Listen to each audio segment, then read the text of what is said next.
Hello everyone, this is CA Payal Shrimal from panoramic education. आज है day 24 of our 46 day engagement standard challenge. आज हम शुरू करने जा रहे हैं हमारी 500 सीरीज और आज का टॉपिक है सबसे पहला स्टैंडर्ड ऐसे 500। देखिए 500 की पूरी सीरीज ही ना सबूत के पीछे हाथ धो के पड़ जाती है। मतलब प्रोसेस क्या होता है, रिस्क असेस किया तो मुझे पता चला कहाँ पर रिस्क ऑफ मटेरियल में स्टेटमेंट है, तो मैं वहां फर्दर ऑडिट प्रोसीजर्स करती हूँ ताकि मुझे सबूत मिल जाए और मैं ओपिनियन एक्सप्रेस कर सकूं। तो हम इस प्रोसेस में कहीं बीच पर हैं जहां हम लोग एविडेंस इकट्ठा करना चाह रहे हैं। बट एविडेंस का मतलब क्या हुआ?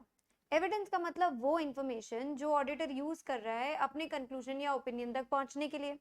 यानी सिंपल प्रोसेस था, आरएपी करो ताकि रिस्क ऑफ मटेरियल में स्टेटमेंट मिले, उससे फर्दर ऑडिट प्रोसीजर्स डिजाइन किए जाते हैं, एफएपी से सबूत इकट्ठा किया जाता है जिससे आप कंक्लूजन या ओपिनियन पर पहुंच जाते हैं।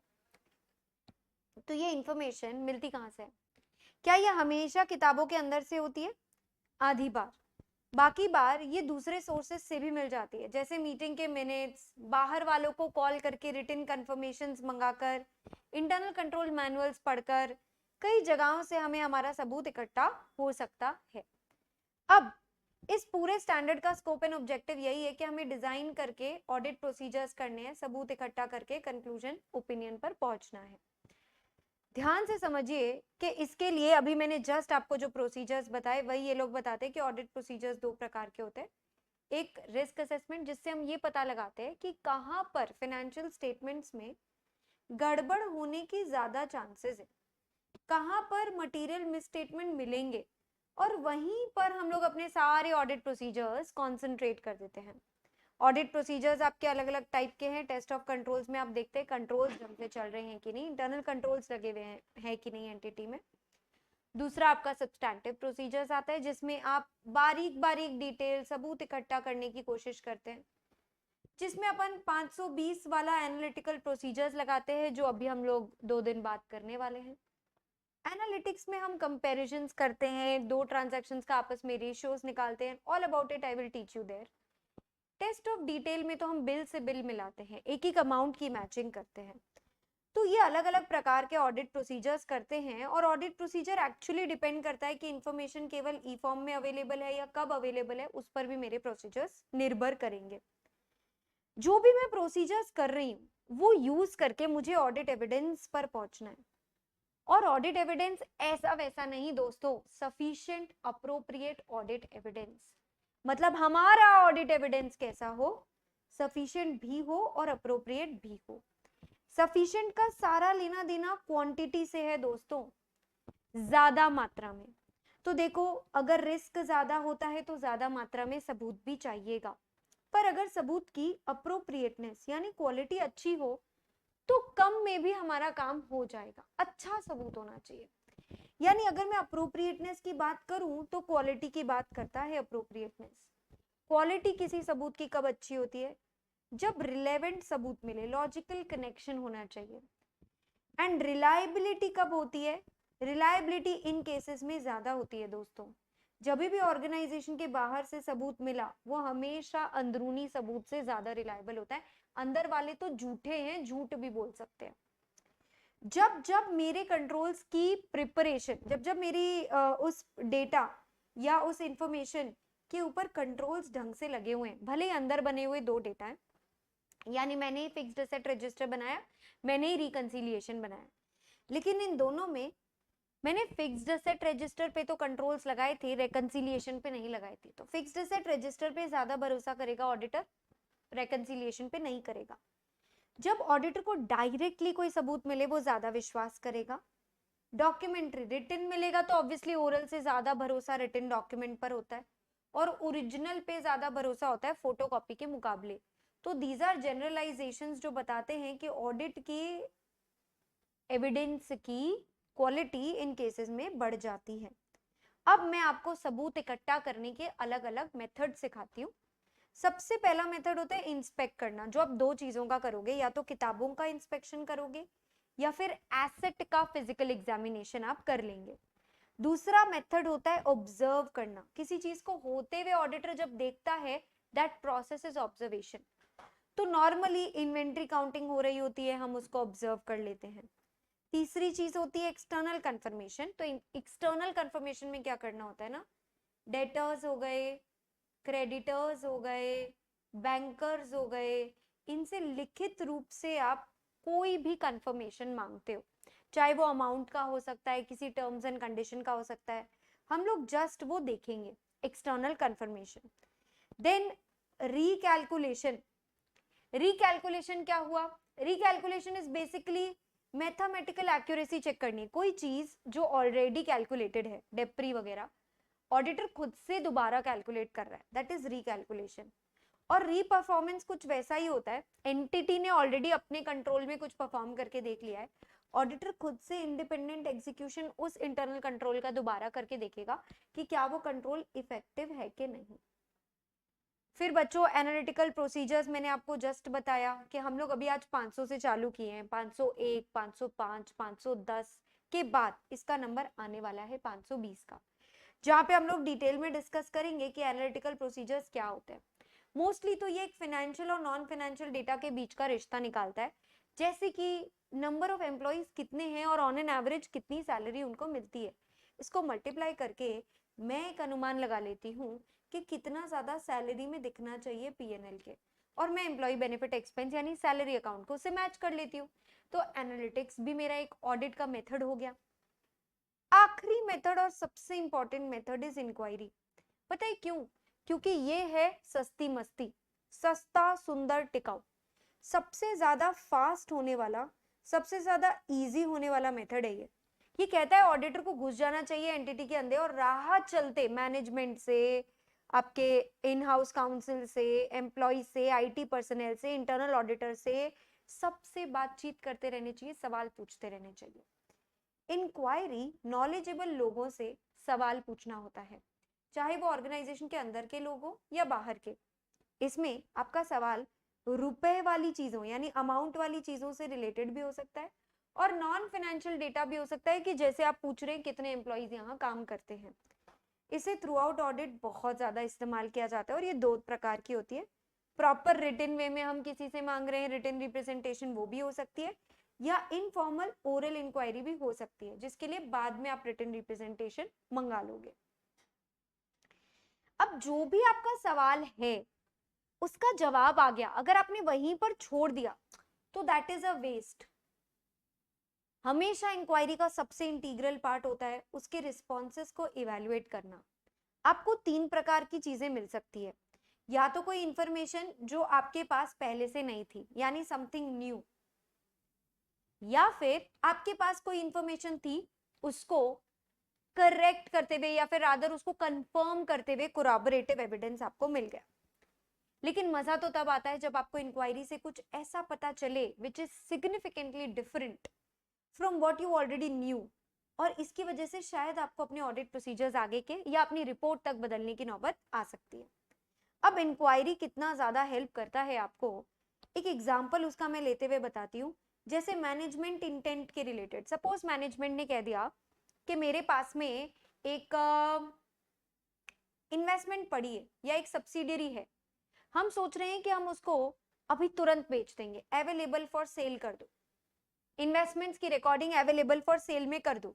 तो मैनेजमेंट ने अपना इंटेंशन बताया, या मैनेजमेंट ने इंटेंशन बताया कि हम एक्सपेंशन करने वाले हैं, या मैनेजमेंट ने इंटेंशन बताया कि वो स्वेट इक्विटी, ईसॉप कुछ तो भी लाने वाले हैं, जो भी उसने अपना इंटेंशन कहा, क्या वो मैनेजमेंट अपना इंटेंशन पूरा करेगा? उसको हेल्प करने के लिए हमें देखना होता है मैनेजमेंट की पास्ट हिस्ट्री, क्या उसने पास्ट में जब जब कुछ कहा है उसको पूरा किया है? क्यों management available for sale he record कर रहा है, क्यों नहीं होल्ड टिल मैच्योरिटी कर रहा है? Why particular course of action, and क्या वो उस मार्ग पे चल पाएगा? उसने कह तो दिया कि मैं ये करने वाला हूं, क्या वो ये कर पाएगा? तो ये सारी चीजें आप इंक्वायरी के थ्रू पता लगा सकते हैं।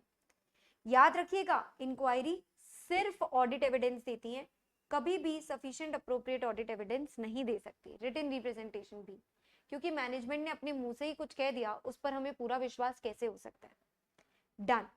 हमने ऑलरेडी कंप्लीट कर लिया है meaning, scope, objective, nature, audit procedures, methods और खास करके इंक्वायरी वाला आंसर। अब आ जाते हैं एग्जाम में सबसे ज्यादा पूछे जाने वाला ऐसे 500 का पार्ट। इसमें यह बताया जाता है कौन कौन सी इंफॉर्मेशन को हम ऑडिट एविडेंस की तरह यूज कर सकते हैं। तो देखिए, कोई भी इंफॉर्मेशन जो अकाउंटिंग रिकॉर्ड्स के अंदर है ना, वो कभी कभी मैनेजमेंट खुद बना लेती है और ऑडिटर उसको यूज कर रहा होता है। ऑडिटर ने नहीं बनाया, मैनेजमेंट ने बना के दिया। तो मैनेजमेंट क्या अपने खुद के लिए बजट नहीं बनाता क्या? क्या मैनेजमेंट फिक्स्ड एसेट रजिस्टर नहीं बनाता क्या? इनकम टैक्स असेसमेंट के लिए डॉक्यूमेंट्स नहीं बनाता क्या? आपके रिकंसिलिएशन फाइल्स नहीं बनाता क्या? उन सबको अगर ऑडिटर को यूज करना है तो ऑडिटर उसको यूज करते वक्त पहले खुद को यह आश्वासन दिला दे कि वो एक्यूरेट और कंप्लीट है, मैनेजमेंट ने उसमें कुछ बाकी नहीं रखा है, वो प्रिसाइज है यानी छोटा है मगर फिर भी पूरी तरीके से डिटेल्ड है, वो मेरे कामकाज आ सकता है। इंफॉर्मेशन प्रोड्यूस बाय एंटिटी को यूज करने के लिए तो केवल यही दो चीजें आपको चेक करनी रहेगी। लेकिन अगर आप वो डेटा यूज करना चाहते हैं जिसको मैनेजमेंट ने खुद ने एक एक्सपर्ट को हायर करके बनवाया है। देखिए, मैनेजमेंट ना अकाउंटिंग या ऑडिटिंग के अलावा किसी भी फील्ड में एक्सपर्ट को बुला सकता है।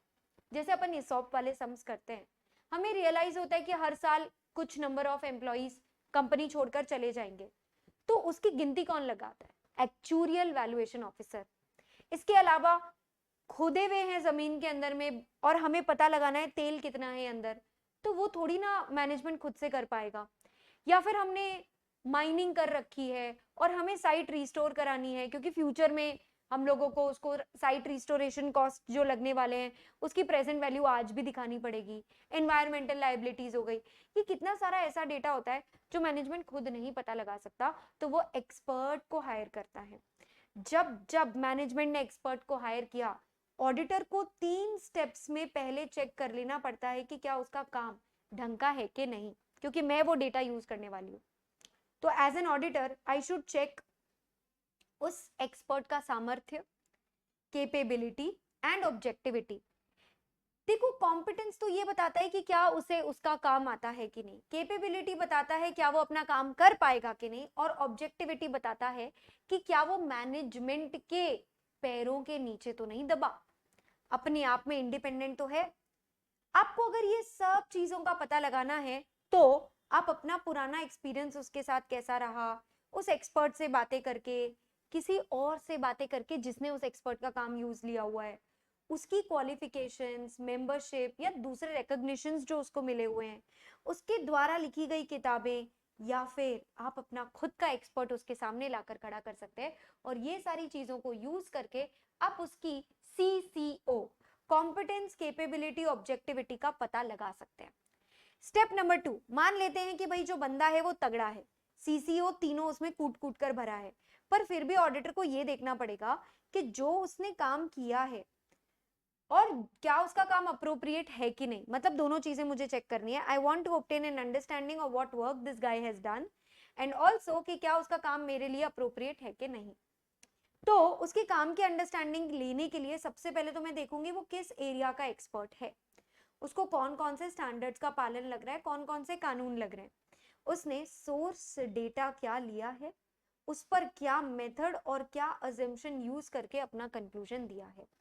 फाइनली जब मुझे उसके काम की अप्रोप्रिएटनेस भी चेक करनी होगी ना, तो मुझे वही देखना पड़ेगा उसका source data, assumption, method, conclusion, ये सब ठीक तो है ना।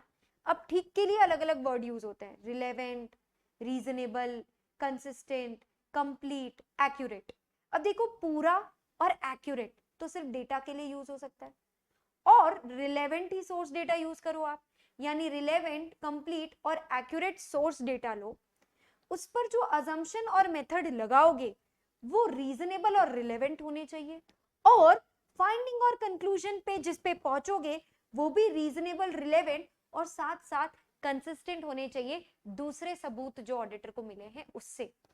इसके साथ आपका ये पूरा टॉपिक कंप्लीट होता है। बस एक लास्ट आंसर मैं आपको करा दूं कि मैनेजमेंट एक्सपर्ट का वर्क यूज करते टाइम कौन कौन से मैटर्स हैं जो ऑडिटर के ऑडिट प्रोसीजर्स को अफेक्ट करेंगे। देखिए बच्चों, एम्प्लॉयड वर्सेस इंगेज्ड में अगर ऑर्गेनाइजेशन के अंदर रखा हुआ है मैंने बंदे को, यानी वो एम्प्लॉयड है, तो मुझे उस पर भरोसा कम है, तो मुझे ज्यादा काम करना पड़ेगा। सिमिलरली मैनेजमेंट उस पर कितना इन्फ्लुएंस चला पा रहा है, अगर ज्यादा चला पा रहा है तो उसकी ऑब्जेक्टिविटी कम हो गई, तो अगेन मुझे ज्यादा ऑडिट प्रोसीजर करके उसका काम चेक करना पड़ेगा। बट अगर एंटिटी के कंट्रोल्स और उसके टेक्निकल परफॉर्मेंस स्टैंडर्ड स्ट्रॉन्ग उसके ऊपर लगे हुए, तो वो अच्छा काम कर रहा होगा, तो मुझे कम ऑडिट प्रोसीजर्स करके उसका काम चेक करना पड़ेगा। प्लस मेरा क्या प्रीवियस एक्सपीरियंस रह चुका है, अच्छा उस वो जिस फील्ड में है एक्सपर्ट, उसकी मुझे कितनी नॉलेज और एक्सपीरियंस है वो मुझे देखना पड़ेगा, उसके काम का नेचर, स्कोप, ऑब्जेक्टिव। अच्छा अगर मुझे ऑल्टरनेटिव सोर्स से सबूत मिल गया तो क्यों जाऊं मैं मैनेजमेंट एक्सपर्ट की बातों में। अगर इंटरनेट की रिपोर्ट्स मिल जाती हैं जो ज्यादा रिलायबल हैं, तो मैनेजमेंट एक्सपर्ट के मनगढ़ंत डेटा को क्यों चेक करूं मैं। रिस्की कितना है, रिस्की ज्यादा होगा तो ज्यादा ऑडिट प्रोसीजर्स करने पड़ेंगे। सेम वे कितना कॉम्प्लेक्स मुद्दे में एक्सपर्ट को हायर किया गया है, क्या मुझे भी अपने खुद के 620 वाले एक्सपर्ट को भिड़ाना पड़ेगा। ये सारे फैक्टर्स मेरे अफेक्ट हो जाते हैं। लास्ट आंसर, ऑडिटर की क्या ड्यूटी है अगर उसे मिले हुए सबूत पर शक हो गया तो, या उसे दो अलग सोर्स से दो अलग सबूत मिले हैं तो बेटा आगे और ऑडिट प्रोसीजर करने पड़ेंगे, क्योंकि या तो ऑडिट प्रोसीजर 1 वाला सबूत गलत है या तो 2 वाला गलत है, दोनों में से एक तो गलत है। तो क्या सही गलत, क्या सही क्या, उसका जो मुझे पता लगाना है उसके लिए मुझे और ऑडिट प्रोसीजर्स करने पड़ेंगे। ऑल्सो मुझे दूसरे एस्पेक्ट्स पर भी फोकस करना है, यानी शायद मैं मेरे ओपिनियन पर भी फोकस करूं कि ओपिनियन पर क्या इम्पैक्ट आ रहा है। इसके साथ आपका ये स्टैंडर्ड यहाँ पर खत्म होता है। आई होप आपने 700 सीरीज साथ साथ में अच्छे से करी है और आपका आधा चैलेंज कंप्लीट हो चुका है, बट रिमेनिंग आधा अभी बाकी है। साथ साथ में बने रहें। All the very best and do let your doubts और comments in the comment section below. Bye bye, take care.